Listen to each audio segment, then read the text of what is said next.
இன்னைக்கு காயல் சமையல் பகுதியில் நம்ம பார்க்க போகிற ரெசிபி ஒரு சூப் வகை சேர்ந்தது மஷ்ரூம் பேபிகார்ன் சூப்பு.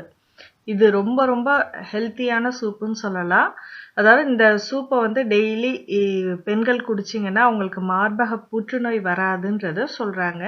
ஸோ இது ரொம்ப செய்கிறது ஈஸி தான். அது எப்படி செய்யலான்றத பார்க்க போகிறோம். இதுக்கு தேவையான பொருட்கள்: காளான், சோளம், கொஞ்சோண்டு வெங்காயம், கார்ன்ஃப்ளவர் மாவு, பெப்பர், உப்பு, நான் மேகி கியூப் போட்டிருக்கேன், கார்லிக் பேஸ்ட், ஆலிவ் ஆயில். இப்போ பேன்ல வந்து ஆலிவ் ஆயில் ஊற்றிருக்கேன். வெங்காயம் பொடிசாக நறுக்கி போட்டிருக்கிறோம். அதில் இஞ்சி பூண்டு போட்டு கொஞ்சம் ஃப்ரை பண்ணியிருக்கேன். ஃப்ரை ஆனதுக்கு அப்புறம் கார்ன் வந்து பேபி கார்ன் ப்ளஸ் உங்களுக்கு பிடிச்ச எந்த வெஜிடபிள்ஸ் வேணால் இதில் ஆட் பண்ணிக்கலாம். மஷ்ரூமை இந்த மாதிரி கட் பண்ணி வச்சுங்க. மஷ்ரூம் நிறைய வெரைட்டிஸ் வருது. நீங்கள் வந்து உங்களுக்கு நம்ம ரெகுலராக வீட்டில் யூஸ் பண்ணுற மஷ்ரூமை நல்லா க்ளீன் பண்ணி இந்த மாதிரி கட் பண்ணி வச்சுங்க. இது ரொம்ப ரொம்ப ஹெல்த்தியான சூப்புன்றதுனால நீங்கள் எல்லாருமே ட்ரை பண்ணலாம். இப்போது இந்த மேகி கியூப் எடுத்திருக்கேன். இது வந்து உங்களுக்கு கியூபாக நீங்கள் கிடச்சிச்சின்னா அதை யூஸ் பண்ணிக்கலாம். இல்லைன்னா நம்மளுக்கு ஏற்ற மாதிரி மசாலா உங்களுக்கு என்னென்ன தேவையோ அதை நீங்கள் வந்து அதில் யூஸ் பண்ணிக்கலாம்.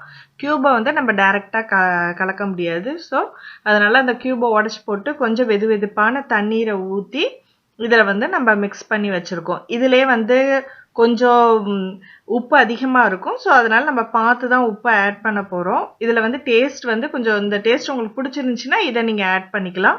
இல்லைன்னா நீங்கள் வந்து இதை விட்டுட்டு நார்மலாக பெப்பர், உப்பு போட்டு ரெடி பண்ணி வச்சுருக்கலாம். ஸோ இப்போ வந்து நமக்கு கார்னும் மஷ்ரூமும் கொஞ்சம் வதங்கி இருக்கு. இதில் வந்து தண்ணி ஆட் பண்ணுறோம். சூப்புக்கு உங்களுக்கு எவ்வளோ தண்ணி தேவையோ அந்த அளவுக்கு தண்ணியே இதில் நீங்கள் ஆட் பண்ணிங்க. இப்போ நல்லா மிக்ஸ் பண்ணிவிட்டு தேவைக்கு உப்பு போட்டு மூடி போட்டு கொஞ்சம் சிம்மிலே வச்சு கொதிக்க வைங்க. அதுக்குள்ளே நம்ம வந்து சூப்பை திக்காக்கிறதுக்காக கார்ன்ஃப்ளவர் இதில் ஆட் பண்ண போகிறோம். கார்ன்ஃப்ளவரையும் நம்ம டைரெக்டாக அதில் யூஸ் பண்ண போகிறது இல்லை. ஸோ ஒரு பவுலில் தான் வந்து தேவையான அளவுக்கு 2 அல்லது 3 டேபிள் ஸ்பூன் கார்ன்ஃப்ளவர் போட்டு அது கொஞ்சோண்டு தண்ணி ஊற்றி அதை மிக்ஸ் பண்ணி சூப்பு கொதிக்கும் போது இதில் வந்து நம்ம ஊற்றிடுறோம்.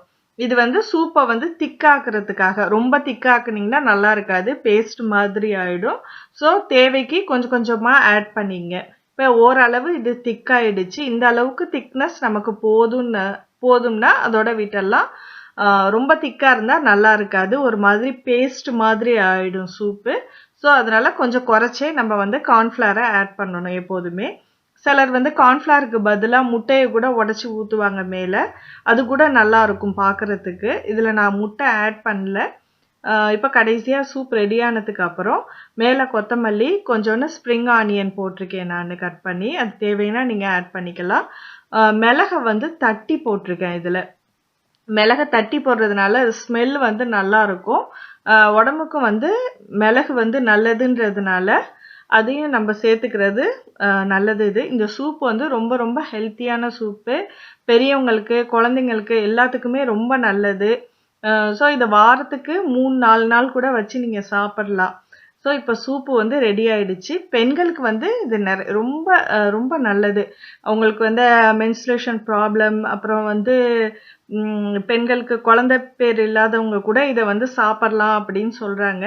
அது எந்த அளவுக்கு உண்மைன்றது தெரியல. ஆனால் நம்ம வந்து இதை சாப்பிட்டிங்கன்னா ரொம்ப ஹெல்த்தியானது. ஸோ நீங்களும் உங்கள் வீட்டில் ட்ரை பண்ணி பாருங்கள். உங்கள் கருத்தை எங்களோட ஷேர் பண்ணிங்க. பிடிச்சிருந்துச்சின்னா காயல் சமையல் பகுதியை வந்து சப்ஸ்கிரைப் பண்ணுங்கள். இன்னும் வரும் வாரங்களில் புது புது ரெசிபிஸ் கொடுக்க ட்ரை பண்ணுறோம். உங்கள் நண்பர்களுக்கும் இந்த பக்கத்தை வந்து ஷேர் பண்ணுங்கள். இன்ஷா அல்லாஹ் அடுத்த ரெசிபியில் சந்திப்போம். நன்றி.